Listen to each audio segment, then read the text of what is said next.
what's important about this pursue is the nub of that this, exactly. we recognise the concerns that people have about the role of Parliament. But there are two things I'm also very clear about, which is, first of all, that Parliament cannot tie the hands of government in negotiations. If you think about it, as we're sitting there negotiating on the details of our future relationship or our withdrawal agreement, we can't have a situation where every time we have to take a decision, we have to go back and have a lengthy debate. And Parliament can't tie government's hands in negotiations. But it's also important that Parliament cannot and should not overturn the will of the British people, which was to leave the EU. Can I put it as it's seen by the people on the other side of this argument, which is that this only happens in the event of no deal, which you don't want, not many people want a no deal, and it would be a solemn, difficult moment possibly for the country if that happened.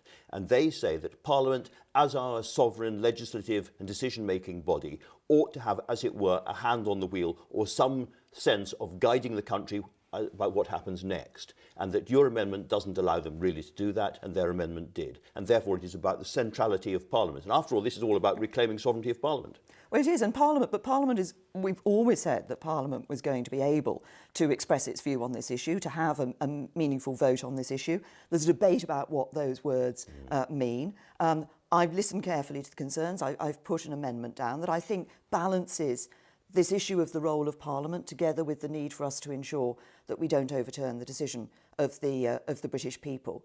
But what we're talking about here, Andrew, if you just think about it, we've just spent some time talking about a really significant announcement about the future of our National Health Service, which matters to people in this country on a day-to-day basis.